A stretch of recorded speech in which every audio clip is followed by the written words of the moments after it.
दोस्तों, चांद जिसकी कहानियां सुन सुनकर हम बड़े हुए हैं। और दोस्तों, चांद हर किसी को देखने में बड़ा प्यारा लगता है और चांद पर न जाने कितने ही गीत और कविताएं लिखे जा चुके हैं, लेकिन उस पर जाना हर किसी के बस की बात नहीं है।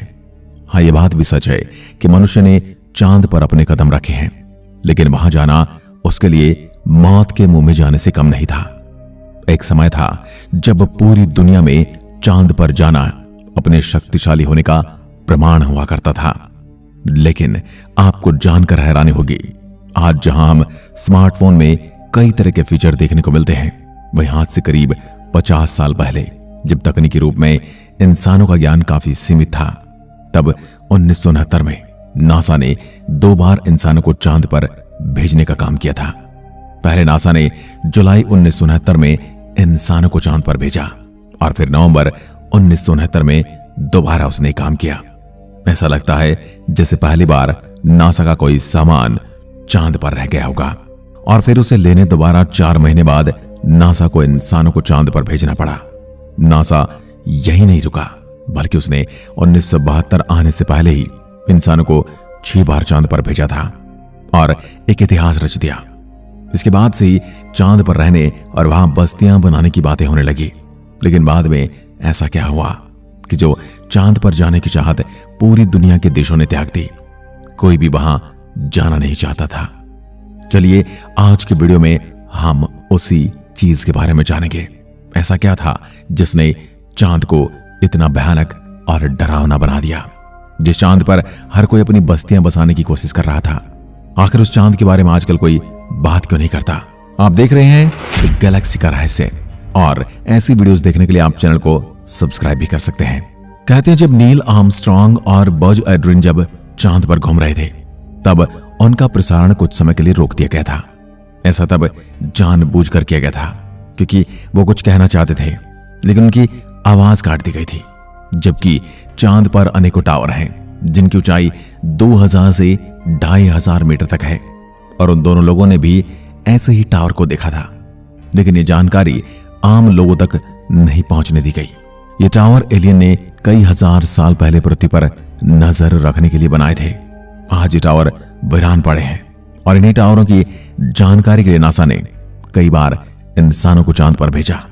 लेकिन जब आखिरी बार इंसान चांद पर गया और वहां पर उन्हें एलियंस मिले थे, एलियन ने इंसान को वहां से जाने की धमकी दी और कभी वहां पर न आने को कहा था। ये बात खुद नील आर्मस्ट्रांग ने एक इंटरव्यू में कही थी, और उनके यान का किसी ने एडवांस टेक्नोलॉजी वाले यान ने पीछा किया था। इतना ही नहीं, कई यात्रियों ने चांद पर संगीत बजने की आवाजें भी सुनी थी। लेकिन नासा ने कभी इस बात पर आधिकारिक बयान जारी नहीं किया। अगर नासा द्वारा भेजे गए अंतरिक्ष यात्रियों की माने तो उन्होंने कई बार इस बात को कहा है कि चांद पर एलियन आते रहते हैं और उनका वहां पर अपना देश भी है। उनके अनुसार चांद अंदर से खोखला है क्योंकि इसकी सतह पर एलियन ने अपना ठिकाना बनाया हुआ है। अब इससे स्थायी चाहे जो भी हो, लेकिन हम इस बात से इनकार नहीं कर सकते कि एलियन वाकई में होते हैं। और ये बात सच है कि चांद से वापस लौटने में कोई ना कोई समस्या तो जरूर है।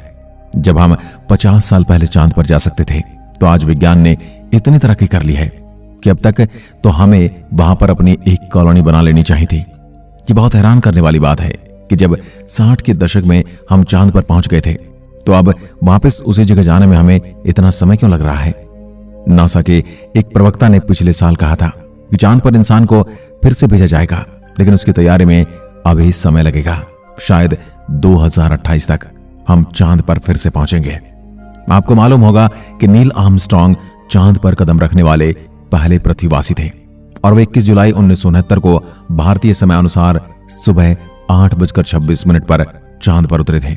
जब नील आर्मस्ट्रांग यान से बाहर निकले तो उनसे पहले भी वहां पर किसी और के पैर के निशान मौजूद थे।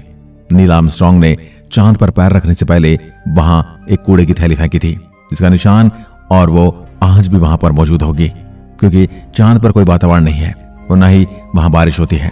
नासा का यह कहना है कि चांद पर भले ही कोई मनुष्य नहीं रहता है, लेकिन वहां पर मनुष्य निर्मित कचरा आज भी फैला हुआ है।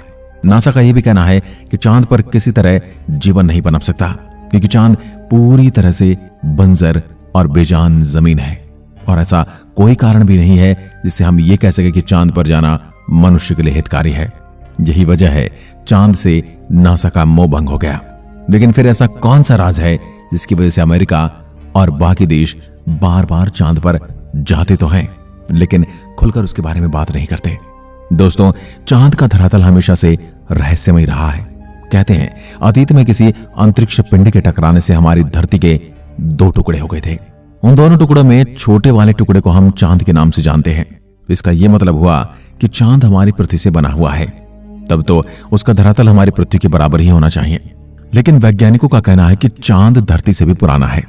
जब चांद की मिट्टी से मिले तत्वों की जांच की गई तो उसे 530 करोड़ साल पुराना माना गया, जबकि हमारी धरती 450 करोड़ साल पुरानी है। इतना ही नहीं दोस्तों, चांद का धरातल भी हमारी पृथ्वी के धरातल की तुलना में अलग है। ऐसा लगता है चांद की सतह किसी धातु से बनी है और वह अंदर से खोखला है। चांद की सतह पर जो पत्थर हैं उसमें भी यूरे और नेपच्यून जैसे एलिमेंट पाए गए हैं, जबकि धरती पर एलिमेंट पत्थरों में पाए ही नहीं जाते। हाँ, इनका प्रयोग स्पेस शिप के बाहरी सतह पर किया जाता है ताकि स्पेस शिप अधिक तापमान और दबाव को सहन कर सके। तो क्या चांद भी एक स्पेस शिप ही है? कहते हैं पृथ्वी के गुरुत्वाकर्षण के क्षेत्र के बल से भी बाहर है, फिर भी वो लगातार पृथ्वी की परिक्रमा की जा रहा है, जिसके कारण कई वैज्ञानिक दावा करते हैं कि चंद्रमा प्राकृतिक है ही नहीं, बल्कि इसे कृत्रिम रूप से किसी बुद्धिमान सभ्यता द्वारा बनाया गया है और चंद्रमा के जरिए ही वो एलियन सभ्यता पृथ्वी पर नजर रखती है। हमें इतिहासकारों की बातों में एक और हैरान करने वाले तथ्य भी मिलते हैं। इसमें लिखा है कि आज से करीब 910 साल पहले यानी कि 11वीं सदी में चांद अपने आप गायब हो गया था और उस समय कई महीनों तक चांद गायब रहा और बाद में प्रकट हो गया। उस समय अंधविश्वास अपने चरम पर था, इसलिए लोगों को यही लगा था कि चांद के गायब होने के पीछे कोई न कोई घटना जरूर रही होगी। तब सभी धर्मों के लोगों ने पूजा पाठ किया था और जब चांद फिर से दिखाई दिया तब जाकर लोगों ने राहत की सांस ली थी। उसके बाद से ही सभी धर्मों में चांद का एक खास स्थान रहा है, लेकिन हिंदू धर्म में ये इससे भी पुराना रहा है।